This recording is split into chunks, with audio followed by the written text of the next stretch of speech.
students, welcome to the class. I'm Savita, your bio teacher. I'm going to take you into the topic of biology covering first year and second PUC syllabus. I've been teaching from past 16 years. With this experience, I'm going to help you to understand NCERT textbook, give you tips and tricks, and also relate the topic of first year and second PUC and help you to understand even the questions. This topic, we are going to discuss about living world. Yes, the first chapter of first PUC. Now, before we start this particular topic, many of you will have a question in your mind. Is this particular topic important? So let's say yes, because every question gives us marks. So even if one question is going to appear from this particular topic, we have to know the answer for it. With this, let's start the topic. And as you open your textbook, you may not see some of the concept which I'm going to discuss right now because we have reduced your syllabus. But it is always good to understand the basic concept of a living organism, which we actually studied in our school days. So let's start with general characteristics of living organism. So in general characteristic of a living organism, you come across 7 important characters. For example, we see movement, we come across respiration, sensitivity, growth, reproduction, excretion, as well as nutrition. But the question here is, which are those defining characteristics which says the organism is living, is what we are going to discuss. So let's start with certain important characteristics. So the first one is growth. Now, if anyone asks you what is the definition of growth, we usually say it is irreversible. Change in size and mass of the body is called as growth. But question yourself, where exactly is this particular growth taking place? Is it inside the body of the organism or it is being noticed externally? So let us take examples to understand the concept. So in case of a living organism, let us say we took a seed, sowed it in the soil, and we start watering it. It takes the nutrients from the soil and it started to grow. As you see here, it tends to grow into a tiny little plantlet.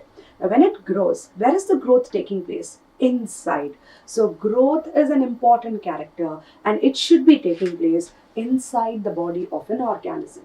Now, let us compare the same thing with non-living things. We have sand dunes. Let us say there was a sand storm and the sand particles started to aggregate one above the other. So you definitely see a growth. But where is the growth taking place? On the top. So thereby, this doesn't frame the complete definition of growth because the growth is seen external.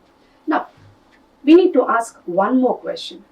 Let us say, what happens in case of growth in lower forms of organism? So examples of lower organism, let us take bacteria or amoeba.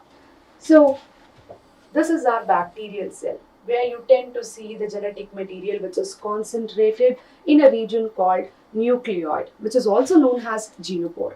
Now this organism decides, let me grow. So when it starts to grow, it starts the process of replication and brings about division of genetic material. Now it decided, okay, let me just break, and it produced 2 cells. So let us say these are the 2 daughter cells which was produced by bacteria. But what do you see here? Do you see the process of growth taking place? Or did you see formation of 2 cells which we can call it as reproduction? Our bacteria decided to grow, but it ended up in the process of reproduction. And usually the reproduction which occurs here is considered to be asexual. And I also can use one more term here. This reproduction gave rise to clones. Now the question here clearly says, or maybe growth is not a defining character, especially when I take the examples of lower forms of organisms like bacteria and amoeba. So let us say we will just take this growth out if it is a defining character because we never noticed it in lower organisms. Let's go with the next example. The next characteristic here is metabolism. Now, what is metabolism? Can we say the reactions which is taking place inside the cell? So let us highlight. It takes place within the interior of the cell. I have a cell here. Let us say we consumed food. The food is present. Now this food has to be broken down so that an organism gets its energy. To break down this particular food, let us say I did a process of respiration in which oxygen entered in. So oxygen brought about breaking down of food substance. So when I say breaking down of food substance, let me just write it here. Breaking down. So when we say breaking down of food substance, can I use a word which is called as catabolism or catabolic reaction?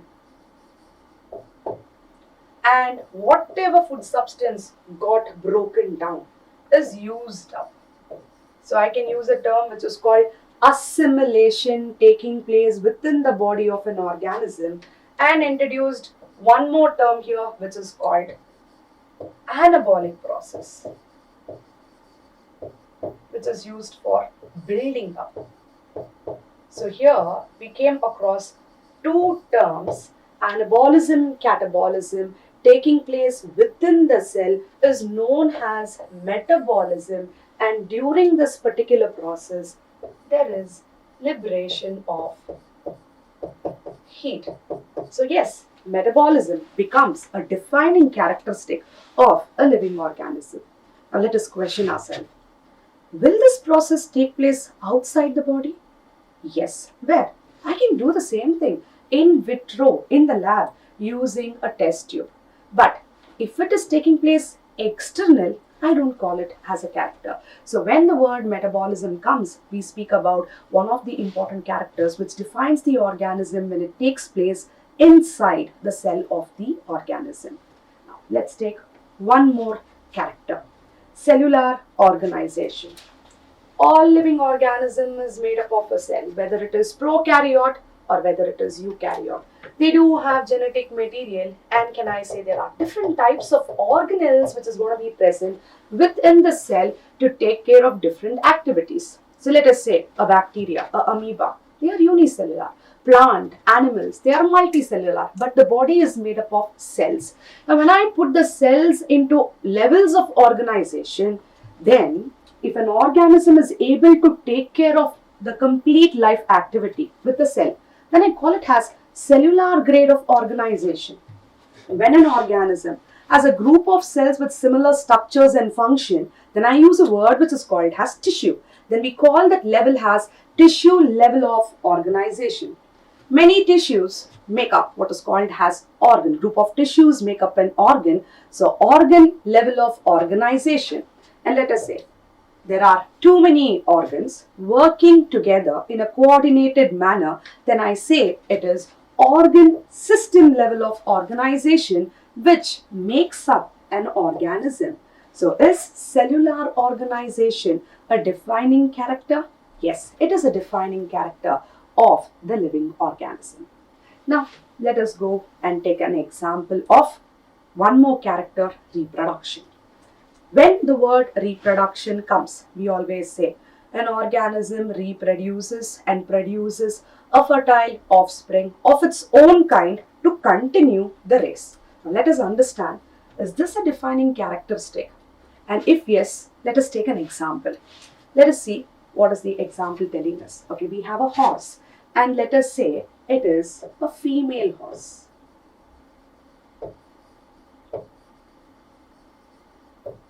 And let us cross it with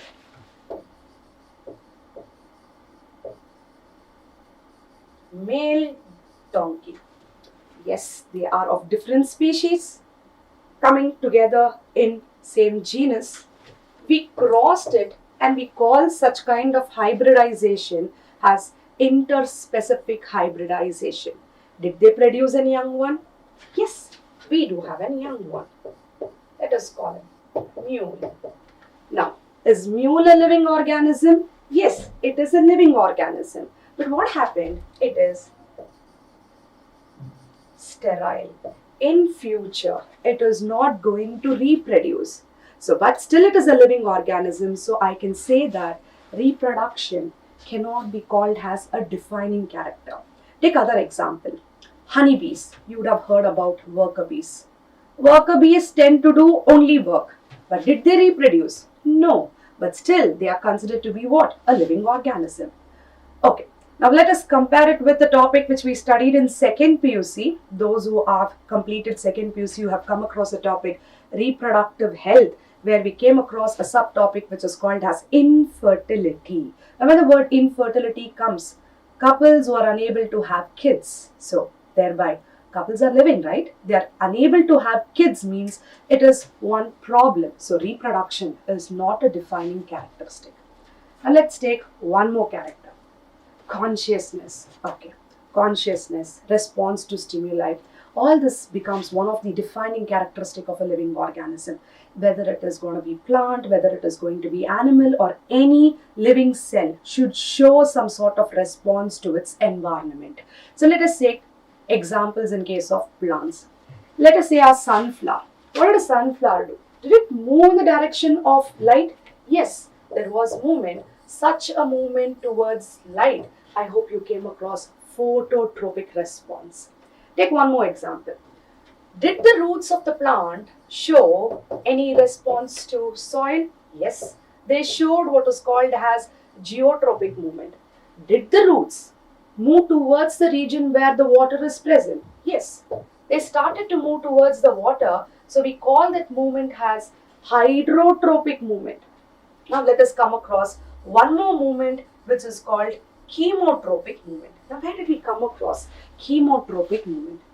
Pollination occurred. Pollen grain falls on the surface of the stigma. Now the pollen tube tends to grow towards the region of the ovary where the ovule is present.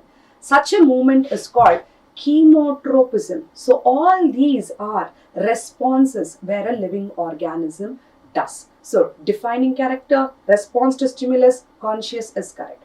Now let us take an example of insectivorous plant. I hope you would have seen insectivorous plant, and they say they are present in soil which is deficient of nutrients. So I can say they are present in oligonutrient soil. They don't have good amount of nitrogen, so they decided or evolved to eat what is called as insect. Now let us say insect comes and sits on this particular plant.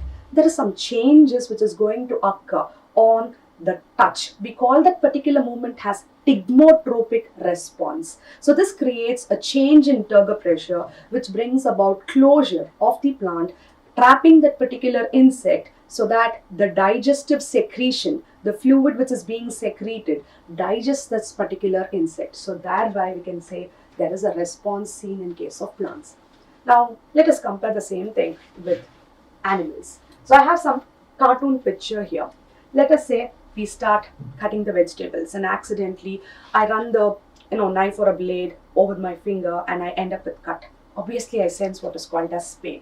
Or take an example, your mom is preparing a very nice food for you and the aroma of the food, captures you and you go to the kitchen. That's your response. Or if it is cold outside, we tend to wear a sweater.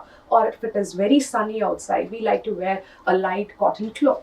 Or if it is sound, we tend to respond, right? If the sound is good, the music is good, we try to respond to it. But if it is irritating, we just try to switch off that particular music. So all this is said to be the response of a living organism. Yes, consciousness becomes a defining character. But let us add one more word to this word consciousness. I would like to add a word which is called as self. Now when I use a word which is called as self, I can say one thing clearly. It is a unique property which is going to be seen with respect to only humans. So self-consciousness is a characteristic which is unique to that of humans. Now with this, I think we came across the defining character. Now lastly, let us put the main defining characters of living organism that we came across. Metabolism, I just put a word which is called internal. We have cellular organization and we do have consciousness. So these three becomes the defining characteristic of the living organism. So this part is what I wanted to have a brief introduction, even though it's not present in the first part of the topic.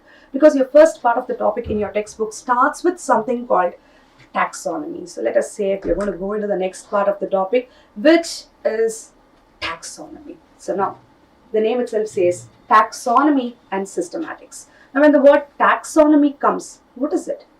Am I trying to classify an organism, name it? So this particular classification of an organism to understand the similarities between the organism is called taxonomy. But again a question comes, why it is required? What is the necessity of it? Okay, let us understand that. So you see an image of planet Earth. Now let me ask you a question. How many different types of life is present on this planet? If I ask this question, it is better to use a single term, which is called biodiversity.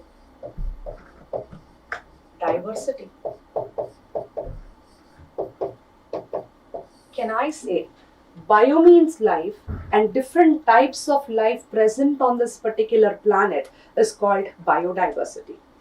Now, when I introduce the word, biology also has some other things that we have to remember, especially the scientist names. Now, the first question here is, who was that particular person who gave the term or coined the term biodiversity? So, Walter Rosen.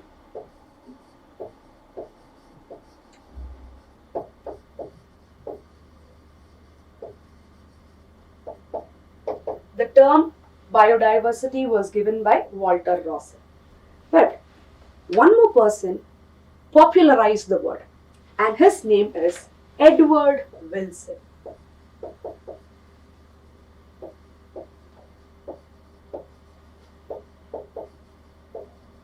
Edward Wilson. Now, those who are in still first year, you may be wondering, where is this particular names present? So don't be, searching your pages, because it comes in the topic of second PUC. I am connecting this topic to the last chapter of second PUC, which is called biodiversity. So in that topic, definitely people who have gone through that particular concept will see these scientists' name. Now, Edward Wilson popularized the term biodiversity. But when I take a concept of taxonomy, let us also speak about the land cover of India on the planet. Okay, so let us say India covers a land area of 2.4%, and the textbook part biodiversity topic told us it shows a biodiversity of 8.1%. How much?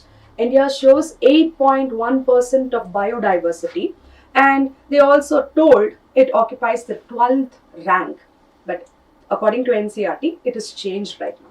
Now, if you're talking about 8.1% of biodiversity, in the same topic, you will come across one more naturalist,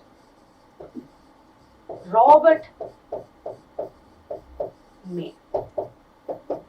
He gives an estimation saying that around 1 lakh plants, 3 lakhs animals are yet to be discovered in India. So if you're going to discover them, you're going to name them. So if you're going to name them, what is the methodology involved in it is what we are going to study under the topic taxonomy and systematics. So let's go into the topic. Okay, taxonomy. Remember 3 important words under taxonomy. So it says arrangement by rules. The first thing, when you see something, you got to identify that particular organism. So the first step in taxonomy is identification. Once you have done with identification, go name the organism. So the naming part of the organism is called nomenclature.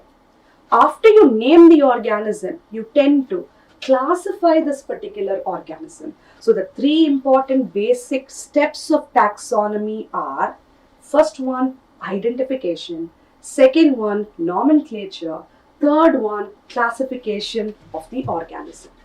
So now, we started with it, and it also comes with a word which is known as systematics. What exactly is systematics here? So here I am trying to put a framework for what? Doing a comparative studies. I took the organism, identify it, and creating a framework so that I can compare that particular organism. Now, why I am going to compare that organism? Are they evolutionarily linked? Because one organism is evolved from one more organism. Let us say we were hiking on a mountain and we came across some kind of lizard. We identified it has a features of lizard. It has a very dry skin, okay, and it is creeping and crawling, and say, oh, it belongs to phylum Reptilia. But the question is, before reptile, who came? So then we'll connect it to amphibians. Amphibians have dual life. They live in water, they live in land. Maybe the amphibian which came onto the land got adapted to the land and got transformed to reptile. So this is connecting. So every organism has a connection. So systematic tells evolutionary relationship between an organism. So now what did we do? We combined. What word? One word called systematic, one more word called taxonomy, and combining it, we are using a word which is known as systematic biology. So systematic biology comes. Now, I've given you something called as note. I already introduced the term biodiversity was given by Walter G. Rawson. Next, I have written the term systematic. You may have a question here.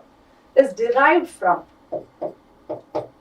Latin. So this is your question which can appear in your exam. It is derived from Latin, which means systematic arrangement of what? Organism. Now, where is this particular concept coming? Who introduced? Then definitely in this topic you will come across the taxonomist Carolus Linnaeus. So here have introduced something important. Systema Naturae. This is the first book that we have encountered in the topic. Don't search your NCERT. I'm just giving this particular word. It may not be present in your textbook. Systema Naturae, why it is important? Because Linnaeus started to name the organism. Example, for animals, he has given more than 4,000 names. In case of plant, he has named more than 7,000 plants. So definitely any person who has given so many names should be called as what? Father of taxonomy. So don't forget the first book that we have come across, Systema Naturae.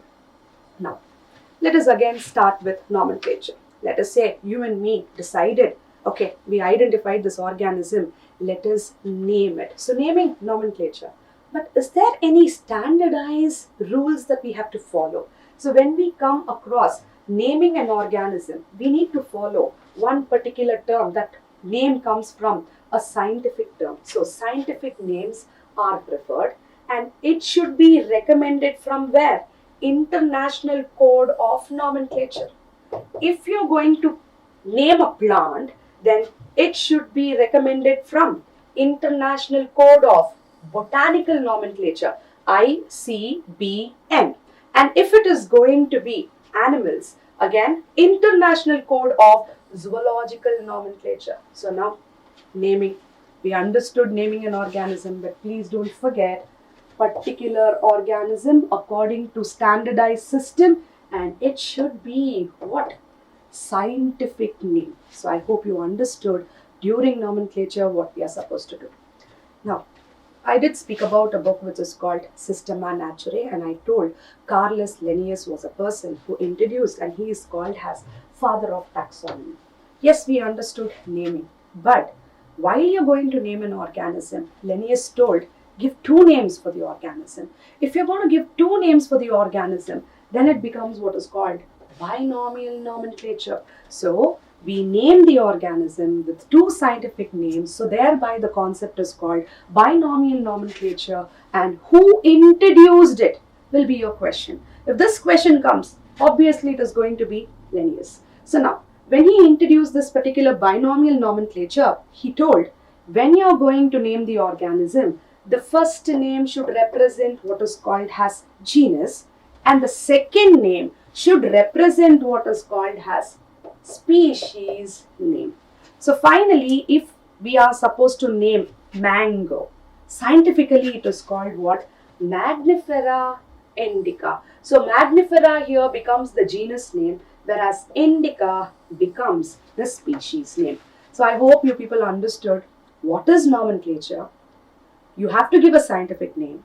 And if you're going to name it, you're going to use two words that is known as binomial nomenclature. The first word is going to be genus, followed with the second term, which is going to be species. So I hope till here you understood the concept. Next, are we supposed to follow certain rules and regulation? Yes. So let us see what are the rules of naming. So the first thing here comes, biological names generally are in Latin. And the question is, why Latin? Okay, let us take an example. I hear from Karnataka say that I want to know certain information about a fruit, mango, which I call it as Mavinkai. And I call up a scientist, hello scientist, I want to get an information about Mavinkai. He's unable to understand. Then I told mango. Still he never followed. Then I call it as excuse me, He's never followed. Then I use other languages, mangai. No, he never understood. So what we did, we gave a word from Latin because we considered it is going to be a dead language. Meaning we don't use that particular language and any name given in that particular language will not be changed. So it is less used by people. So they decided, let us give the scientific name from Latin. But what was the disadvantage for majority of biology students? The words of biology becomes a tongue twister. Sometimes we do not pronounce it in a proper manner because from Latin. And obviously when we write the spelling, we end up in making mistakes. Okay, fine. So we understood the name which is said to be the scientific name comes from Latin origin. Now let's see next character. The first word you already know, it is genus, and the second word is going to be species. Next, both the words when written, especially handwritten, it should be underlined what? Separately. Magnifera, underline it. Indica, underline it. Next, if I am going to type it, print it, so then I shall represent it with italics to indicate it is from Latin origin. Next, as you write the first word which is known as genus, you always write that word starting with capital letter. But when you are writing the species name, you write it with starting as small letters. So Magnifera indica, if you see the first letter here, that starts with capital M. Whereas the second word which is called as indica started with small letter. So this is one character. Lastly, let us say you or me identified. Now we are naming it and you want to write your name because you discovered and named it. So as you see Magnifera indica and you see Lin, the scientist's name, which is written after species. So remember, scientist's name should be written at the end after species. So these are the characteristics which says the nomenclature universal rules. Now, we understood so far. Now let us go into the next part of the topic, classification. So as you classify, how are you going to check the similarity of an organism? Then you have this hierarchy, the 7 taxonomical hierarchy. When 7 taxonomical hierarchy comes, for example, kingdom, phylum, class, order, species, all these comes under a category, or I can use a word called group, or let me use a word taxon, taxa. So any particular group is called as taxa. Now we need to remember this 7 hierarchy in the same manner. So majority of you would have come across idioms. So let me also say few. For example, King Philip came over for good soup. Or let us reframe it. Kids prefer cheese over fresh green spinach. But please remember the order. It's very important because you may have this particular question in your paper. And with this, let us start with each of these particular categories. First one, species. If you check the species here, I have written it has the fundamental similarities of species. And I have given picture of mango. Now if you see the picture, they are belonging to mango species. But if you see, you can still find certain morphological differences in them. So this mango, which is called Alfonsa, comes from Maharashtra, and the other mango, Totapuri, comes from Karnataka. Looking at them itself, you can say that, oh, they are different. If you have tasted them, obviously the taste is also going to differ. So we understood what is species, they share a lot of common characters. But if someone questions you, what is the defining characteristic or define species, then we will say a definition saying that a group of organisms which consists of similar individuals which is capable of producing a fertile offspring. Let us take the example. Lion mates with lioness and they produce a fertile offspring. So this becomes the definition of species able to reproduce. So I hope you would have come across a statement which was given by Darwin. Organism underwent struggle for its existence and it is considered to be survival of the fittest. That means it has the capability to reproduce. This comes from the topic of second PUC, which is called evolution chapter. Okay. So now the next category, genus. Now look what I have written here. The example from plant which we have taken, that is from our NCRT, potato and brinjal. So I hope you have seen a potato, you have seen a brinjal. They are coming together with respect to genus, and we are putting it in a genus which is called Solanum. Now let us study the same thing with respect to animal, because majority of biology students, if I ask you a question which is interesting topic, is it botany or zoology? Most of you will say it is going to be zoology. So let us understand this with taking an example of animals.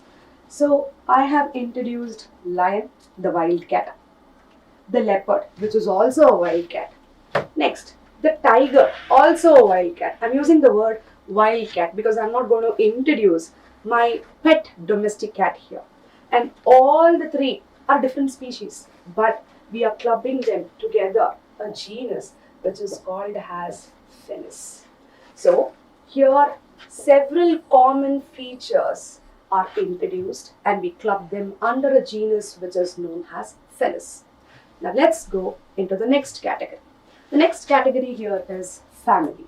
Now when family, related genera come together. Now take the examples of plant. So in plants, Solanum, Petunia and Datura have come together in the family because it is characterized on the base of both their vegetative and reproductive features of the plants, and we put them under a family Solanaceae. Now take the examples of animals. Just now we took the examples of wild cat, lion, leopard, tiger, and let us introduce our domestic cat and say they belong to what family? Cat family Felidae. Okay. Now let's take one more example, one more category. What is order? So here, order is a higher category and it's an assemblage of what? Families. Now, in case of plant family like Convolvulaceae, Solanaceae are included under the order Polymoniales. But if you do the same characterization, what did we take here? We took the based on floral characters.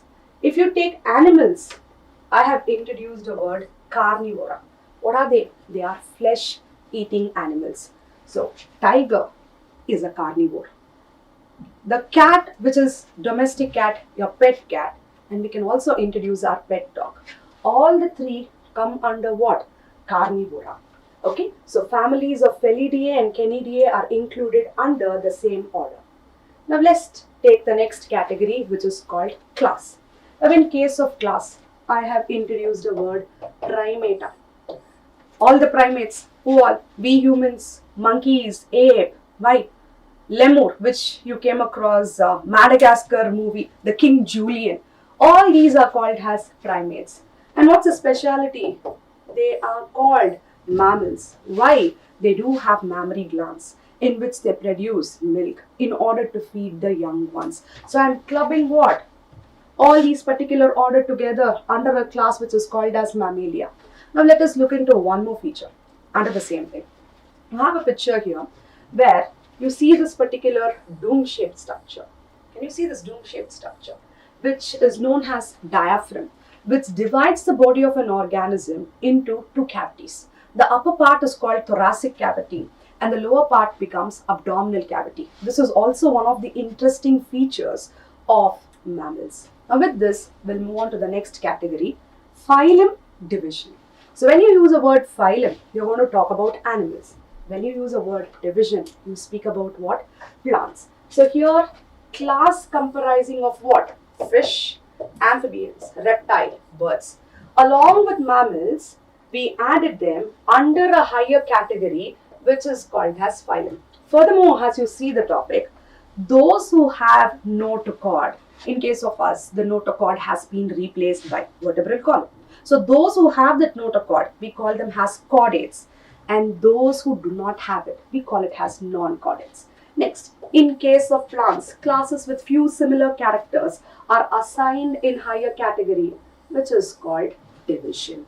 So lastly, we come to the final category, which is called kingdom. Kingdom Animalia, kingdom Plantae. So now when I classify the organism under kingdoms, I can say the smallest of all, which we started with animal kingdom Poriferans, and I go to the last part which is called as mammal and say the great blue whale. All comes under an animal kingdom. Or take a plant. Algae, I start and end up with a beautiful flowering tree. Then I say it is an angiosperm. I put everyone together under the kingdom which is called as kingdom Plantae. So I hope you understood that we ended up the topic with two important kingdoms. One is called as kingdom Plantae and the other one is called as kingdom Animalia, which was given by Linnaeus. So two kingdom classification was given by Linnaeus. So we ended up with 7 categories of taxonomy, that is a hierarchy taxonomic categories. I hope you have a clear picture of what we have come across.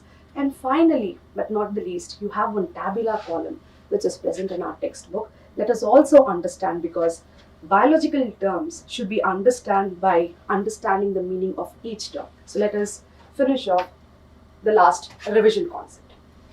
Man, biological name, Homo sapiens.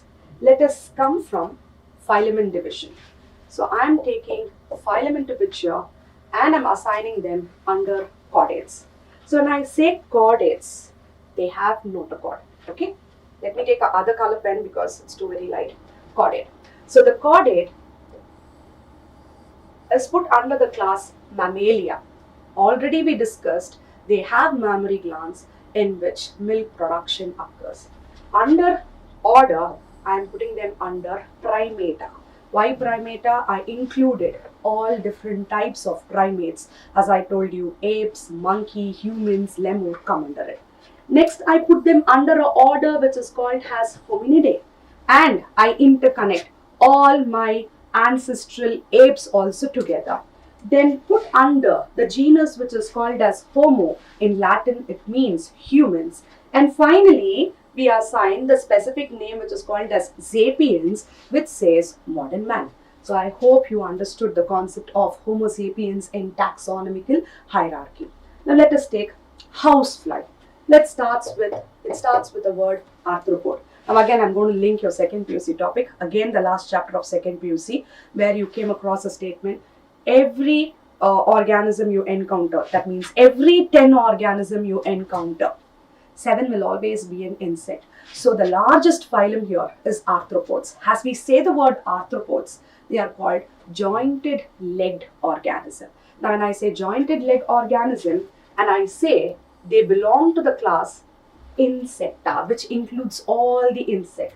And when I put them under the order Diptera, their 2 wings are present. And Muscidae is a family where all the flies belong to. Next, Musca becomes the genus, and the word Domestica is the term given to the flies which visits your house.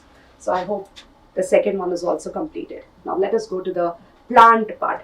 In plant part, we have taken an example which is called mango and wheat, Magnifera indica, Triticum estivum is the terms which is given for biological names. If you see under a division, you have both the word starting from angiospermae. That means they both belong to flowering category. Followed with that, I'm checking the class part and I say the seed has two cotyledons. So I put them under dicotyledon. If it has one single cotyledon, obviously monocotyledon becomes the class. Next, starting with again Magnifera indica, sapindales. The stamen is attached to a disc-like structure. They also have ovaries containing ovules and poales and poaceae. Under order and class here, I am signifying a grass family which actually produces flower. In case of mango, the family is Anacardiaceae, meaning they produce fleshy drupe fruits. Next comes the genus for mango, which is called Magnifera. I'm talking about big tropical trees. And in case of wheat, triticum represents the common wheat that we prepare chapati or bread with. And finally, if you see the word for Magnifera species is indica, representing the origin India. And in case of wheat, it is estival. I harvest the wheat during summer. So there you go, we finished the examples of taxonomic categories of 4 different organisms here. So this completes a quick summary of this particular topic. So I want you to re-revise the topic because very shortly I'll be coming up with few question answers which is going to come from this particular topic. If you're clear, you will be able to answer the question. So let me add on the last point. Biology is a subject which requires actually less time. So you have to save your time if you're writing your competitive exams such as NEET. Saving your time always help you to complete the other questions from different subject. So know your concepts clearly. If you know the concepts clearly, I will teach you how to answer the question less than a minute in the upcoming class. So let's wind up this class. Thank you all. See you up in the next class.